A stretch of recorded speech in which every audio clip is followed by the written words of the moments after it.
अस्सलाम वालेकुम।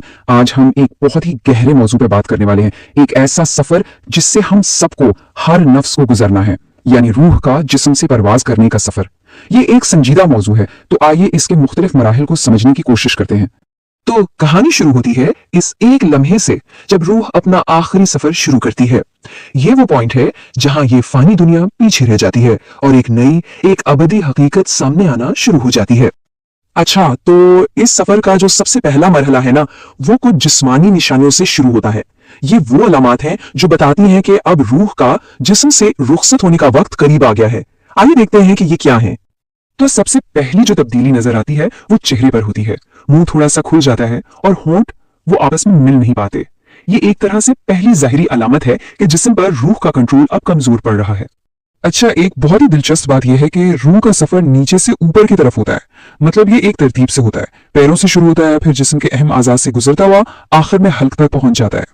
अब देखिए, जैसे जैसे जिस्म में ये तब्दीलियां आ रही होती हैं, ठीक उसी वक्त एक रूहानी तब्दीली भी हो रही होती है। उसी लम्हे दुनिया और रूहानी दुनिया के बीच का पर्दा हट जाता है और इंसान को वो सब नजर आने लगता है जो आम हालात में नजर नहीं आता।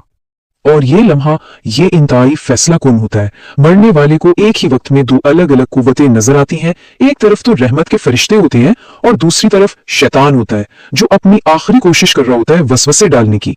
तो फिर होता क्या है, इंसान के जो आखिरी अल्फाज होते हैं ना, वो असल में उसकी पूरी जिंदगी का निचोड़ होते हैं। अगर जिंदगी नेकी में गुजारी है तो जुबान पर आसानी से कलमा आ जाता है, लेकिन अगर मामला उल्ट हो तो इंसान कश्मकश में पड़कर शैतान के पीछे चल पड़ता है।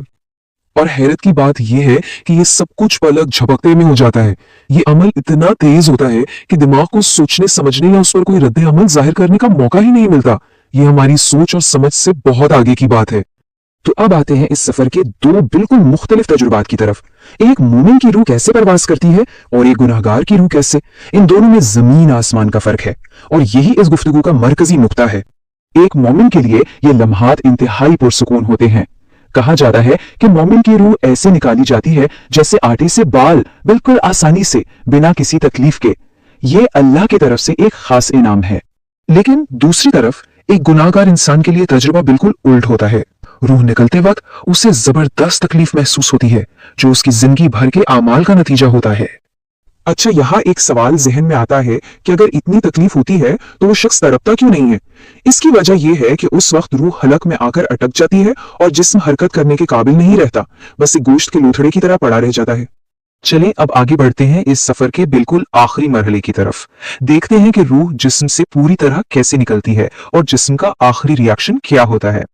तो जिस्म के अलग अलग हिस्सों से गुजरने के बाद आखिरकार रूह को सर से खींच लिया जाता है और इसी के साथ जिस्म से उसका ताल्लुक हमेशा के लिए खत्म हो जाता है।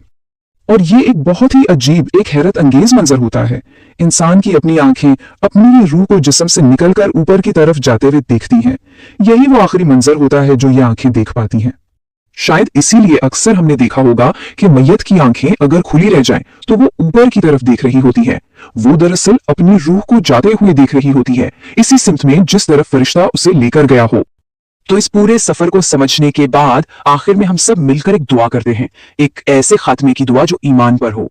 एक बात हमेशा याद रखनी चाहिए, मौत खात्मा नहीं है, ये तो बस एक दरवाजा है। असल जिंदगी और असल खेल तो उसके बाद शुरू होता है।